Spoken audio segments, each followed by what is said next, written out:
Bon après-midi tout le monde. Est-ce que c'est bon, vous m'entendez? Yes, nickel. Ok.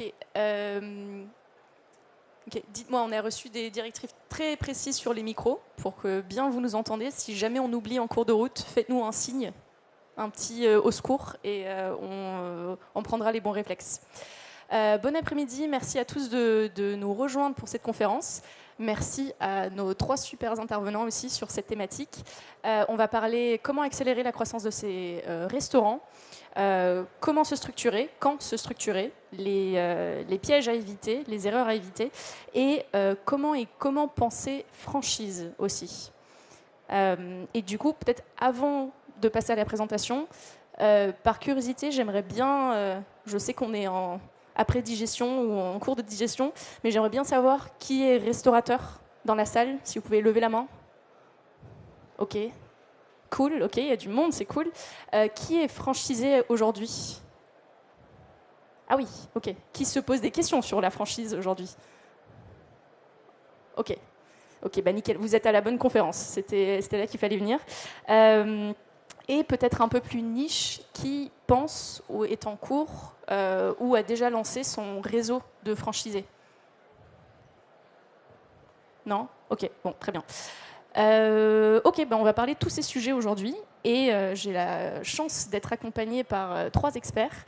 J'ai Brice, du coup, qui est CEO et fondateur de Impulse. Bonjour à tous. Merci de joindre à nous. Est-ce que ton micro marche? Je pense. Est-ce qu'il C'est bon. marche? Il fonctionne? On Ah, entend bien super. Brice? Ok, nickel, merci. D'accord, j'ai le bon angle. Nickel. Est-ce que tu peux très rapidement expliquer ce que fait Impulse pour les... Peut-être, qui connaît Impulse dans la salle? Ok. Ça fait pas beaucoup. Ouais, mais du coup, vas-y, fais ta petite intro, explique ce que vous faites. Du coup, Brice, moi je suis cofondateur et CEO d'Impulse. Que fait Impulse? Impulse, c'est une solution à destination des chaînes de restaurants qui leur permet de bien gérer leur stock et d'améliorer leur coût matière. Donc très concrètement, sur le point de vente, on va pouvoir automatiser la commande, gérer ses inventaires de façon extrêmement efficace et rapide. Et au siège, on va pouvoir contrôler ses indicateurs clés d'activité comme sa marge brute en temps réel. On travaille avec plus de 200 chaînes de restaurants et de très nombreuses franchises et on équipe plus de 2000 points de vente. Et je suis ravi d'être ici aujourd'hui pour vous parler des réseaux de franchise. Ok, merci beaucoup Brice. Du coup, on a Benjamin également qui est là avec nous. Bonjour à tous et toutes. Benjamin, tu es COO de Nobinobi, un super concept de street food. Est-ce que tu peux, du coup, très rapidement aussi présenter le concept de Nobinobi et peut-être plus particulièrement là où vous en êtes de votre stade de croissance aujourd'hui? Alors moi, donc chez Nobinobi, donc effectivement en français traduction, je suis un peu le couteau suisse. C'est-à-dire que je m'occupe également du développement de l'enseigne donc depuis un peu plus d'1 an maintenant. C'est une chaîne de street food japonaise qui a été créée du coup à Bordeaux en 2014, qui a 10 ans donc cette année, qui s'est développée surtout en succursale dans la région de Bordeaux jusqu'en 2020. Et ensuite, au vu des demandes qu'on avait sur l'enseigne, donc le fondateur à l'époque a accepté 2 franchisés sur Paris et Marseille. Et c'est vrai que ce n'était pas sa volonté première de se développer. Et arrivé un moment, il a fallu prendre un tournant et se décider si effectivement l'enseigne devait se développer, d'où mon arrivée il y a un peu plus d'1 an avec un nouvel actionnaire pour justement accélérer le développement de l'enseigne, la structurer surtout, c'était un petit peu artisanal, une vision très succursale et du coup la transformer un peu en vision franchiseur pour aujourd'hui un parc qui a doublé depuis début 2023. Donc de 6, on est passé à 13 aujourd'hui, avec 3 projets en cours d'ouverture qui vont se faire sous 4 à 6 semaines, et un développement qui va s'accélérer d'ici la fin de l'année. Ok, merci Benjamin. Arthur, last but not least, tu es responsable des projets digitaux chez Otakos. Je pense que Otakos n'est plus à présenter, que ce soit en France ou à l'international. Mais du coup, je veux bien savoir un peu plus sur ton poste et sur les gros challenges de l'année pour Otakos. Bonjour à tous. Vous m'entendez, c'est bon? Donc moi, je suis chez Otakos depuis 6 ans. Donc on est passé en l'espace d'une petite dizaine d'années de 0 à 370 restaurants. Donc ça a été très spectaculaire. Et le besoin a été fait il y a quelques années de créer un département pour structurer justement tout notre réseau de franchise. On est un business model à 99% de franchisés. Donc les standards de marque sont essentiels pour nous. On s'en remet à nos franchisés pour bien partager les bonnes pratiques. Et c'est pour ça qu'il a fallu structurer et créer un département qui a pour objectif de structurer tout ce qui est lié à des projets complexes de digitalisation, de standards de marque, de qualité, de plein de choses qui font qu'aujourd'hui, que vous alliez à Brest, à Nouméa, où on ouvre cette semaine, ou au Maroc, où on va ouvrir la semaine prochaine, vous avez la même qualité de tacos et la même façon de faire. Et nous, notre positionnement, c'est sur le quantité-prix, qu'on retrouve également évidemment dans nos assiettes. Et le besoin s'est fait sentir très rapidement au niveau du siège de reprendre la main, le contrôle sur tout ce qui se faisait. On ne gère pas 10 restaurants comme 370 restaurants. Donc c'est pour ça que nos prestataires sont essentiels pour travailler avec nous. Et on prend un soin particulier à les sélectionner et à les challenger. Ok, merci beaucoup. Alors, il y aura un temps de questions-réponses à la fin de la session. On va se prendre 30 minutes vraiment où moi j'ai plein de questions pour vous. Et ensuite, n'hésitez pas à les préparer déjà. On fera passer des micros du coup dans le public. Et je vais peut-être finir par présenter rapidement Combo. Est-ce que dans la salle déjà il y a du monde qui nous connaît? Peut-être qui nous utilise? Ah ouais. Il y a battle entre Impulse et Combo là. Du coup, très rapidement, Combo, c'est une solution de planning et de gestion d'équipe, vraiment spécialisée dans la restauration et tout ce qui est gestion d'équipe terrain. Aujourd'hui, alors on a été lancé par un ancien restaurateur lui-même, notre fondateur Olivier Séverins, et aujourd'hui on a un peu moins de 10 000 établissements clients en France. Et on accompagne vraiment sur tout ce qui est gestion RH, visibilité terrain, ratio, masse salariale, jusqu'à la préparation de la paye en fin de mois. Voilà. Benjamin, j'ai envie de commencer de rebondir sur ce que tu as dit pendant ta présentation. Tu es intervenu à un stade du développement de Nobinobi où, dans tes propres mots, il y avait une gestion un peu artisanale.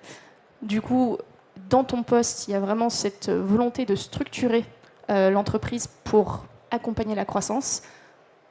Quand on est dans ce genre de situation, on commence par quoi?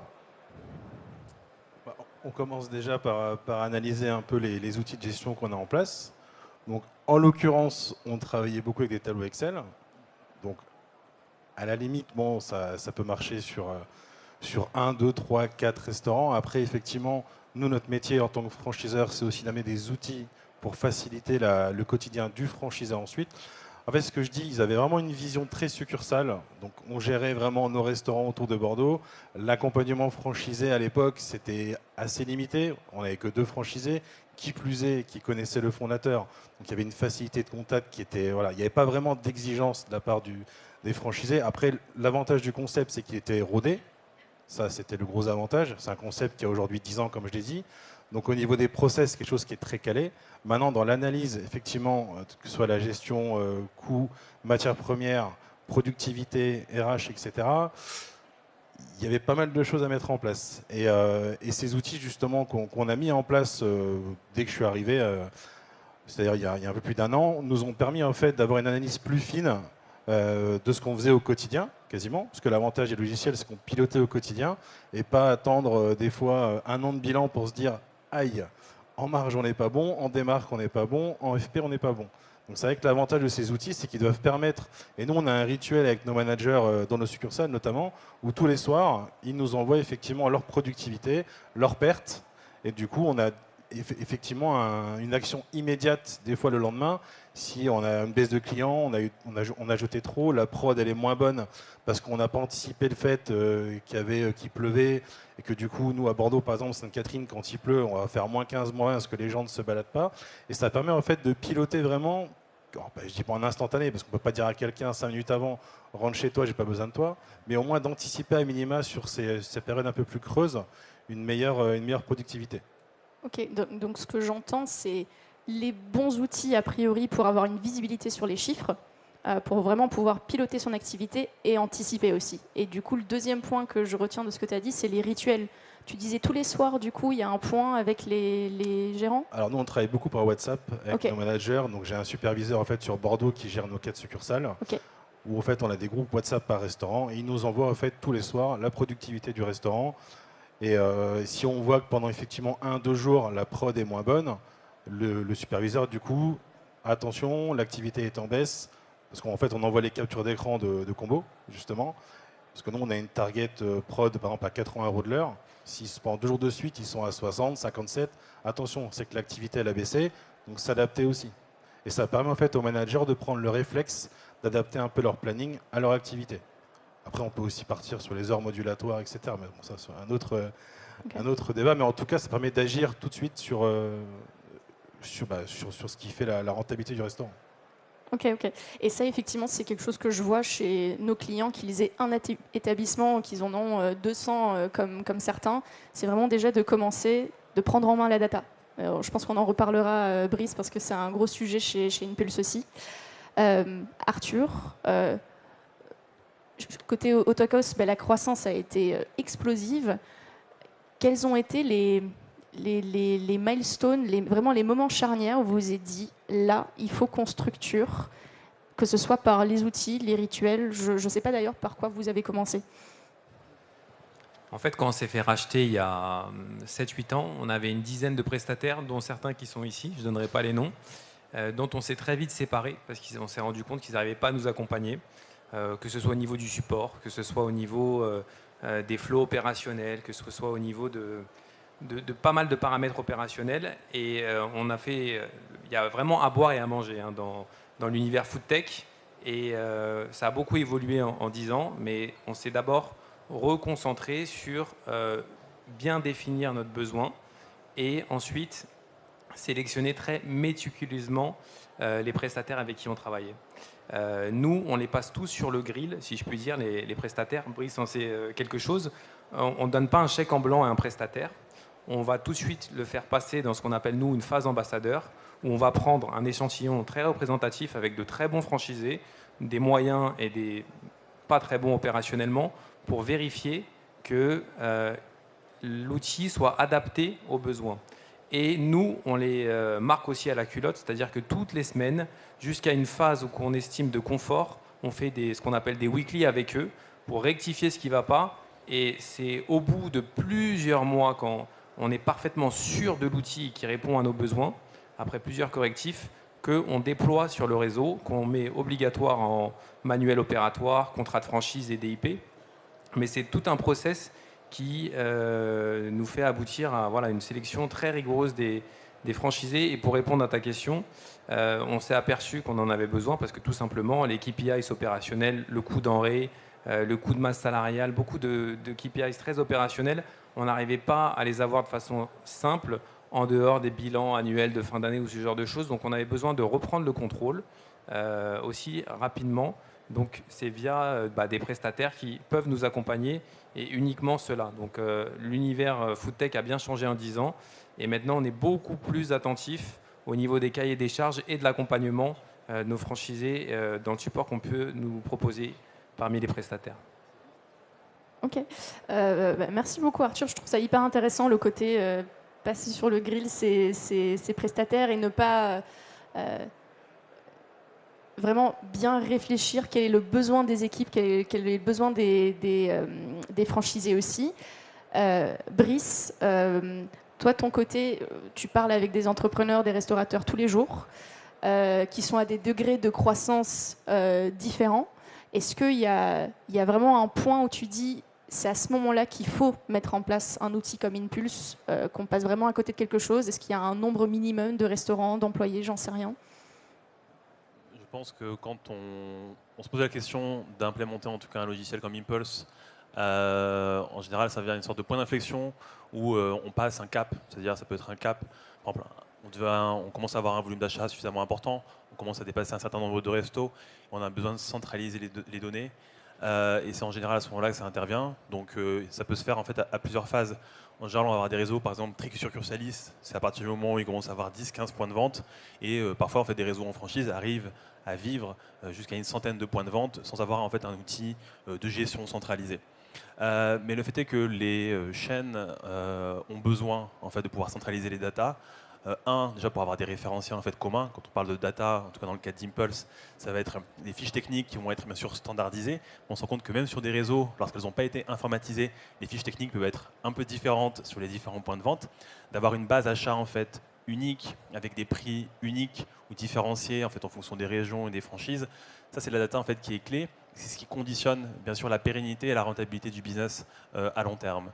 Donc en général sur un réseau très succursaliste, ça intervient un peu plus tôt. Sur un gros réseau de franchise, on le fait un peu plus tard. Mais ce qu'on voit vraiment aujourd'hui comme une lame de fond, qui est la lame de fond de la digitalisation, c'est qu'on essaie de s'y prendre vraiment de plus en plus tôt, quitte en fait, à bien préparer l'avenir. Et c'est une vraie aide en fait, derrière pour le réseau qui, surtout en fait, au siège, peut optimiser son temps. C'est vrai que quand on a un outil comme Impulse, pour son bureau d'achat, en fait, on gagne énormément de temps dans la mise à jour des prix, la mise à jour des fiches techniques. Ça devient en fait une vraie colonne vertébrale où différents pôles en fait, peuvent interagir. Et après, pour les franchisés, ça pérennise aussi vraiment l'activité parce que ça permet en fait, d'assurer un standard dans la gestion du coût matière et donc d'améliorer la marge des franchisés qui, eux, derrière, vont pouvoir ajouter des franchises et devenir des multifranchisés. Donc c'est très vertueux aussi bien pour le siège et pour le terrain. Et ensuite, le moment où on l'adopte, c'est vraiment quand on ressent un besoin. Comme je l'ai dit, en général, les succursalistes le font un peu plus tôt, les grosses franchises le font un peu plus tard. Ok. Et du coup, j'ai une autre question pour la salle. Est-ce que vous, qui utilise des outils digitaux, donc qui va au-delà d'Excel aujourd'hui? Ok. Et au contraire, la team Excel? Normalement, tout le monde. Hein. Oh, mais ok, j'ai l'impression qu'ils ne sont pas en majorité aujourd'hui. Ok, très bien. Je vais rebondir sur quelque chose que tu as dit, Brice, et du coup, te poser la question, Arthur, sur comment accompagner les franchisés là-dessus. Chez Otakos, vous avez un réseau qui est plutôt structuré, mais quelles sont les attentes principales des franchisés? Est-ce qu'il y a des sujets, des problématiques sur lesquelles ils se sentent moins solides et ils se tournent vraiment vers le groupe pour de l'aide? Pour chaque franchisé, 1 euro investi égale retour sur investissement. Donc, quand on leur annonce un nouveau projet digital, ils ne vont jamais dire super, je suis partant pour avoir encore 100 euros, 150 euros, 80 euros de plus à payer tous les mois. Donc, il faut vraiment, en amont, qu'on leur ait expliqué qu'il y a une valeur ajoutée au projet. Sinon, ça ne sert à rien. Si c'est pour faire joli ou artificiel ou dire qu'on digitalise, il n'y a pas de valeur ajoutée. Il faut que derrière, il y ait un impact soit sur le food cost, sur le coût, sur les bidas de façon générale, quelle que soit la ligne du PNL. Donc ça, c'est très important. Ensuite, pour les embarquer, ils sont moins à l'aise. Nous, on s'est rendu compte par la nature de nos franchisés qui étaient peut-être moins structurés que dans d'autres types de franchises, sur tout ce qui était lié au coût denrées, à la gestion d'un PNL quand, en fait, nos franchisés, au début, ils étaient mono-franchises, ils avaient une, et là, ils en ont entre 3 et 4 en moyenne. Donc, ça veut dire qu'ils gèrent des grosses entreprises avec 3, 4, 5, jusqu'à 8 points de vente. Donc, à leur niveau, il faut qu'ils aient une structure pour pouvoir s'organiser, et c'est pour ça que ces outils-là sont fondamentaux pour qu'ils puissent challenger chaque manager, qu'ils puissent comparer les performances de leur restaurant sans y aller un peu à l'aveugle ou au doigt mouillé. Donc c'est pour ça que on les accompagne et ce qui fait le succès des outils digitaux, c'est pas le fait que nous on les rende obligatoires, c'est le bouche à oreille. Quand ils voient que le restaurant d'à côté il a mis en place telle solution que ça fonctionne, là ils vont commencer à y aller. Donc ça veut dire que c'est vraiment dans tous les prestataires que je vois ici, ce qui fait le succès, c'est pas le nom, c'est vraiment le bouche à oreille et le fait que c'est réussi chez le concurrent, chez le voisin, qui va faire que ça va embarquer les restaurants. Ouais, et je rajouterais que... Est-ce qu'on m'entend? Oui. Je rajouterais qu'il peut y avoir aussi un antagonisme assez naturel finalement entre la tête de réseau et bien souvent les franchises. Donc les têtes de réseau, je vais schématiser, qui a besoin d'un outil complexe, puissant, qui permet de gérer tous les référentiels, d'avoir de la data, et après, en fait, sur le point de vente, d'avoir de la simplicité. Donc je pense que une des clés de succès, en fait, c'est aussi d'avoir une formation de qualité. et aussi d'avoir en fait un outil qui soit simple et intuitif et qui permette en fait aux opérateurs sur le terrain de vraiment adopter rapidement la solution. Parce que finalement, quand on parle de d'EBITDA, quand on parle d'un PNL qui est bien géré, ça vient vraiment en fait du terrain directement. Bah, c'est une bonne gestion RH, c'est une passage de commande qui se fait de façon fluide, un bon contrôle à réception, un bon inventaire. Donc, c'est plein de choses qui paraissent très simples en fait de prime abord, mais qui sont en fait réellement compliquées. Donc, impliquer les franchisés avec une bonne phase ambassadeur, réaliser une bonne phase de formation et leur permettre de dégager de la valeur sur le terrain, c'est quelque chose de clé.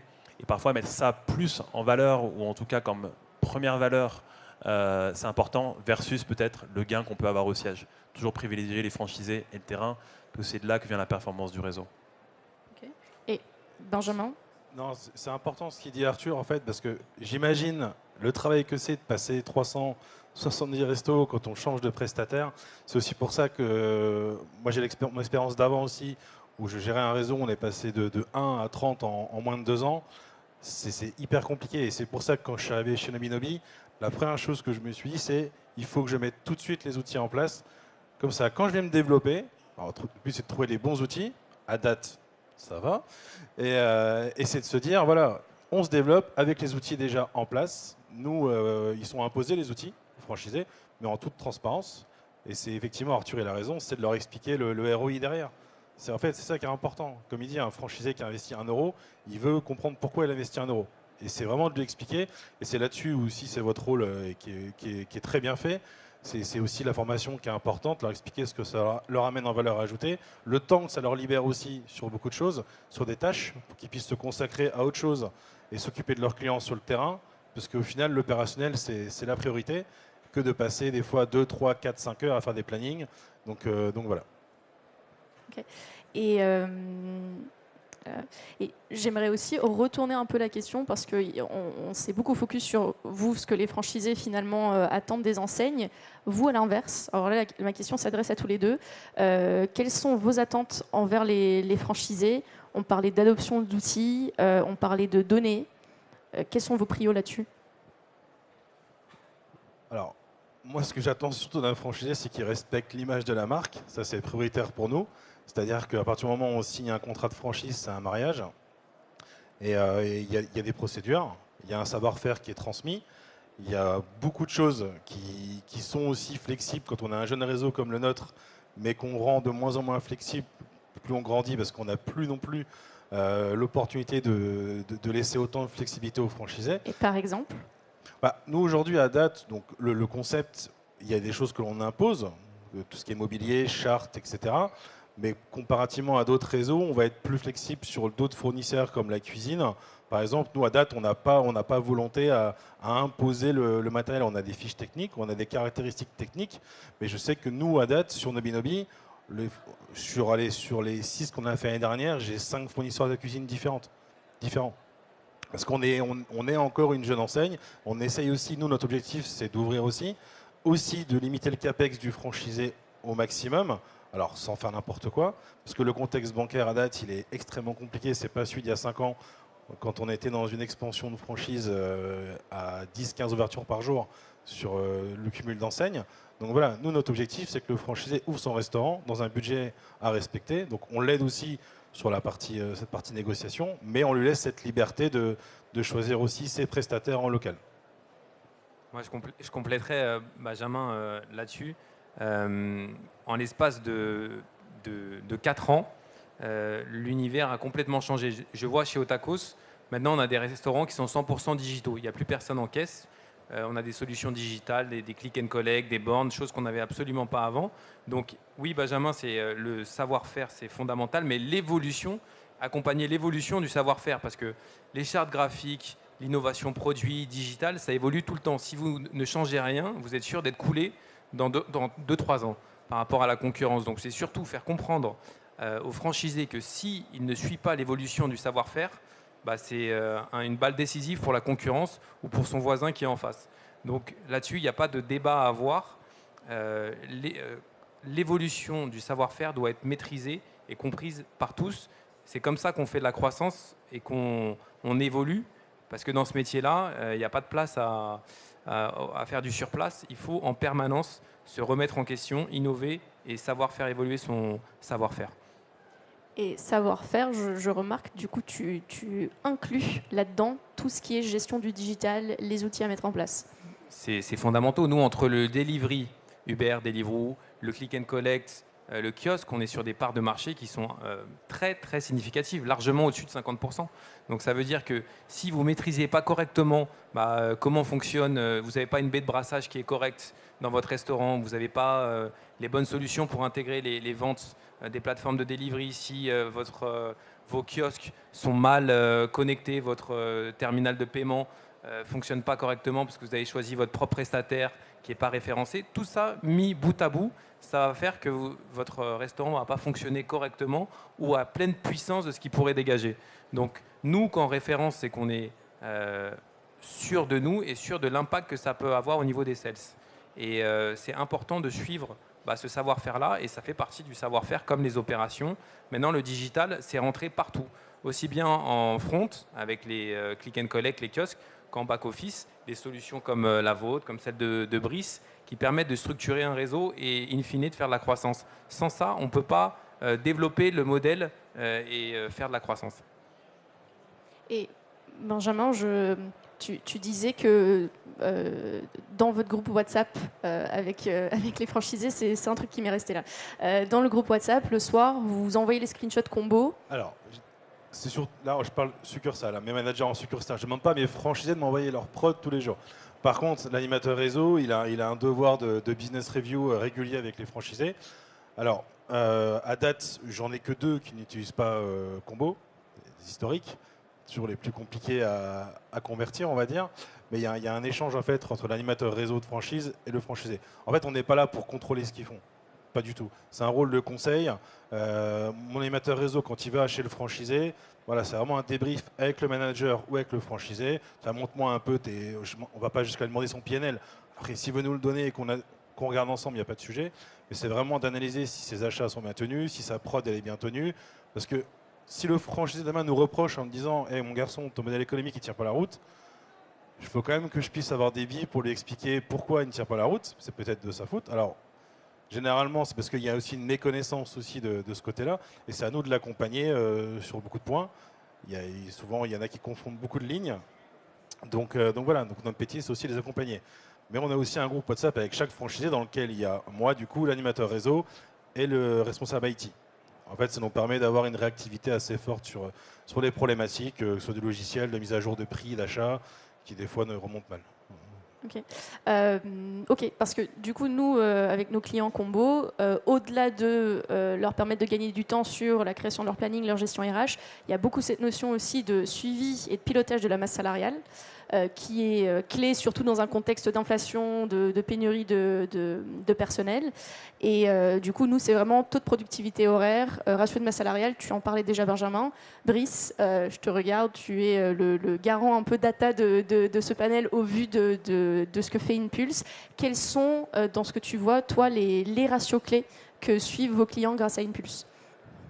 Donc, dans les ratios clés, ça va être le coût matière tout simplement, notamment donc, le coût matière qu'on va pouvoir avoir en temps réel.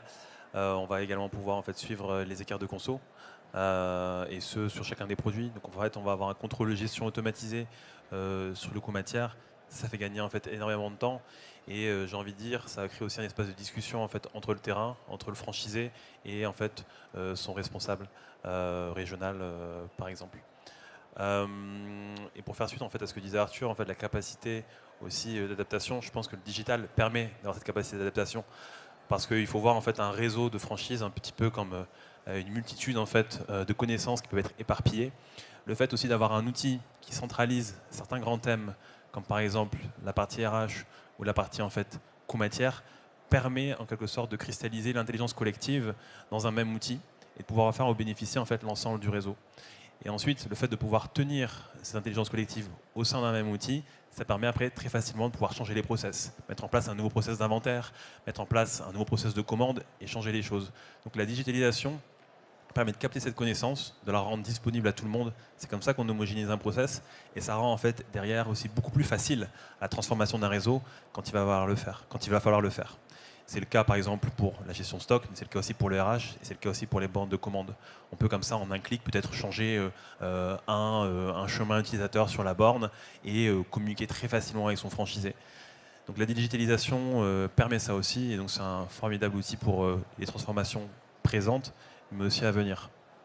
Parce qu'on va bientôt passer aux questions du public s'il y en a, mais du coup ce que je retiens beaucoup c'est il y a quand même cette synchro finalement entre la réactivité, ce que tu dis Brice, justement capter toute cette data, la maîtriser pour pouvoir piloter et prendre les bonnes décisions, parce que sans data, finalement, on pilote à l'aveugle.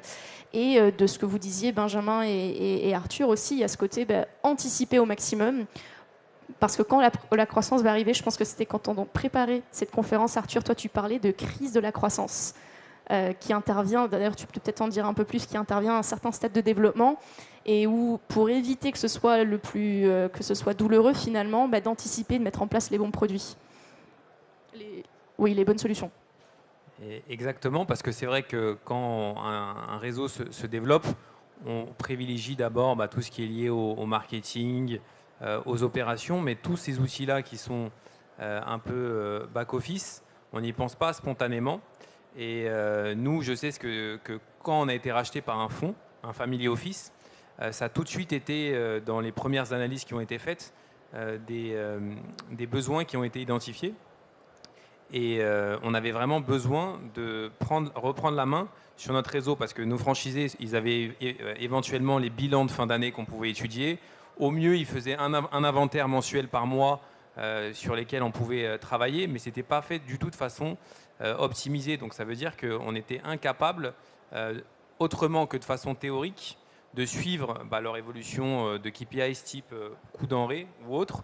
Et on a vraiment ce besoin-là parce que si ils sont pas rentables, nous, in fine, on n'est pas rentable parce qu'ils peuvent fermer demain. Et nous, on a un business model qui marche sur les royalties et donc sur le chiffre d'affaires de nos franchisés. Donc s'ils vont pas bien, on va pas bien. Donc la crise, on l'a eu, on devait être entre 100 et 150 restaurants, ce qui était déjà un nombre conséquent. Et on s'était pas doté d'outils pour nous épauler autre que du fichier Excel un peu amélioré. Et même au niveau du siège, et c'est là où je veux rebondir, c'est que maintenant, vous prenez des fonctions marketing, les fonctions opérations ou IT, ça a complètement évolué en l'espace de 4-5 ans. Maintenant, des gens qui sont en marketing, on ne leur demande pas de faire une PLV en restaurant, on leur demande d'analyser de la data, d'être capable de prendre des décisions sur des opérations qui ont été passées, si ça a été un succès ou pas. Donc, c'est des profils qui n'ont plus rien à voir et le besoin d'outils est juste fondamental. On ne peut plus se baser sur la façon dont on travaillait il y a encore quelques années. Et c'est vraiment une chance d'avoir ces outils-là, à condition qu'ils soient maîtrisés parfaitement. Et là, ça demande un effort au niveau siège, parce que c'est souvent un peu complexe au démarrage d'acquérir un peu la connaissance, la façon d'extraire les données, de les analyser par rapport à ce que je disais. Donc, c'est vraiment clé. Avoir la data, c'est bien, mais savoir ce qu'on en fait, c'est autre chose. Et il faut avoir les personnes qui savent les interpréter aussi et accompagner les franchisés, donc les animateurs de réseau, comme disait Benjamin, ils ont un rôle pivot là-dedans pour accompagner les franchisés dans cette phase où il va se développer et il va avoir besoin de ces outils-là. Okay. Et peut-être du coup la question pour finir avant de passer aux questions. Tu parlais, il y a eu la crise de la croissance entre 100 et 150 restaurants. Peut-être si on prend du recul sur la conférence, on est là pour parler comment accélérer, préparer, bien gérer la croissance à venir. Quelle serait pour toi l'erreur fondamentale à éviter si tu avais un conseil à donner aux gens qui sont là avec nous aujourd'hui? Il faut parfaitement maîtriser son business plan avant de se lancer, c'est-à-dire avoir une idée précise de toutes ses fiches recettes, d'avoir une idée précise de son PNL, de là où on veut aller, d'avoir les outils, les bons outils au démarrage pour faire gagner du temps et qu'on se donne le temps d'être formé et de comprendre pourquoi on fait ça. Et pas se lancer tête baissée parce qu'on a vu que il y avait tel et tel prestataire qui faisait ça. C'est maîtriser les outils, ça fait gagner énormément de temps. Et savoir aussi que grâce à ces outils-là, on va pouvoir corriger le tir si on voit qu'on dévie par rapport aux objectifs qui sont initiaux. Mais ça demande de s'approprier les outils. Voilà. et d'être accompagné. Et c'est votre rôle aussi, en tant que prestataire, d'accompagner le client, le franchisé, le restaurateur, et pas le laisser dans la nature une fois qu'il a signé son contrat. Et le support, c'est à mon avis l'enjeu principal dans tout l'univers food tech, aussi bien pour le siège que pour le franchisé, avoir la bonne granularité pour l'aider et l'accompagner. Oui, finalement, les faire grandir et on grandit tous ensemble. Et Benjamin, même question pour toi.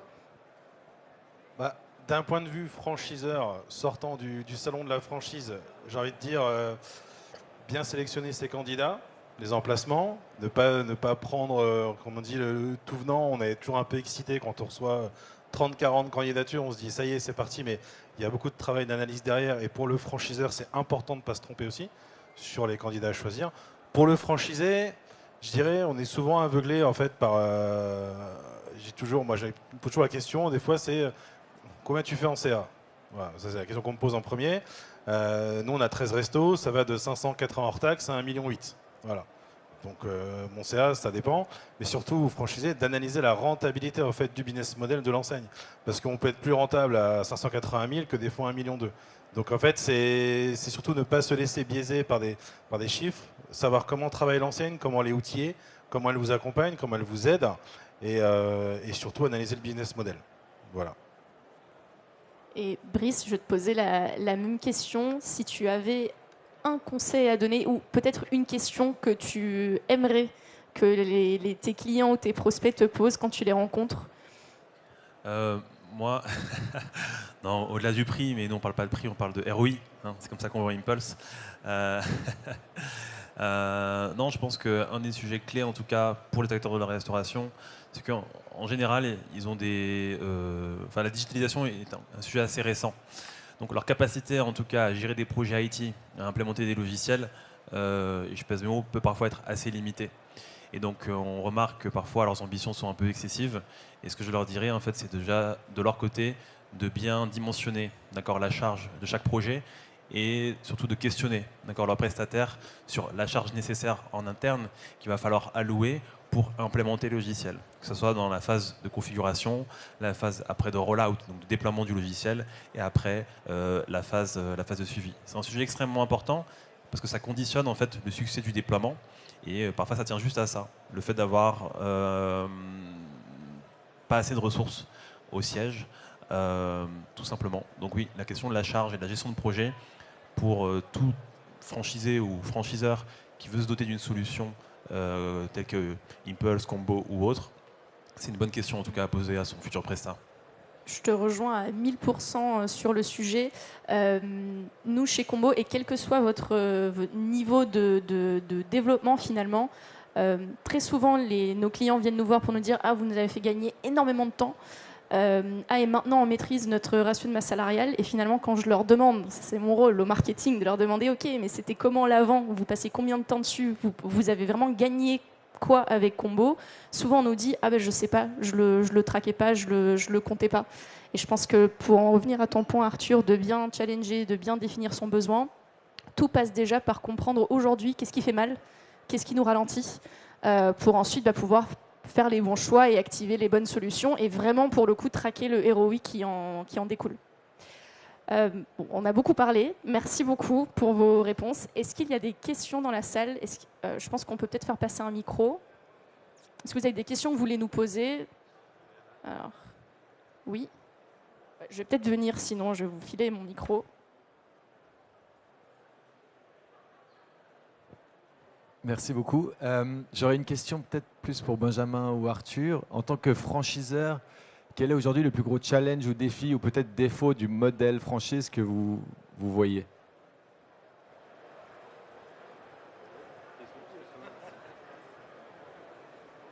Vous avez compris la question? Le plus gros défaut? Ah, défi. D'accord, je suis pris de défaut. Le plus gros défi, je parle vraiment pour nous, parce qu'on n'est pas encore au niveau de Otakos, peut-être un jour. C'est vraiment, voilà, comme je disais tout à l'heure, de bien sélectionner les candidats. Ça, c'est le plus grand défi, de ne pas aller trop vite, de se développer de la manière la plus efficace possible. C'est-à-dire qu'aujourd'hui, je sais que je ne suis pas capable, à date, d'ouvrir 10 restaurants par mois. Donc c'est de définir le plan de charge, de savoir quand est-ce que j'ai besoin d'un animateur réseau en plus, quand est-ce que j'ai besoin peut-être d'un dire marketing en plus ou d'un quelque chose de structurer les pôles au fur et à mesure de la croissance d'entreprise. Voilà. Comme je l'ai dit tout à l'heure, moi, Nominobi, à l'époque, il y a 1 an en arrière, on n'était que 6 restaurants. Il y avait une volonté de se développer, mais qui n'était pas vraiment actée en soi. Ça balbutiait un peu pour une enseigne qui avait presque 9 ans et avec le potentiel, pour ceux qui connaissent, de Nobinobi, qui est vraiment un concept qui est quand même hyper original. Quand je suis arrivé, j'avais 67 demandes de franchisés non traitées, par exemple, sur les 12 derniers mois.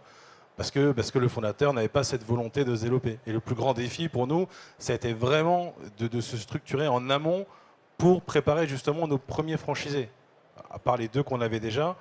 Mais si je vous les donne au téléphone, ils vous raconteront un peu comment ils ont accompagné au départ. Ça peut être assez marrant. Alors, pas catastrophique, mais assez compliqué, on va dire. C'était vraiment de chercher les meilleurs outils pour structurer le réseau, de mettre en place, on travaille aussi avec des logiciels avec un extranet, avec un rétro-planning de travaux. Donc en fait, nous, c'est vraiment le plus grand défi de notre côté, c'était vraiment de mettre l'accompagnement nécessaire pour que ça se passe bien. Aujourd'hui, les ouvertures, on y va à 5 voire 6, ce qui est énorme. Hein. Je ne sais pas combien vous êtes chez Otaco sur une ouverture, mais bon, c'est tellement rodé que vous devez être 2, 3 maximum.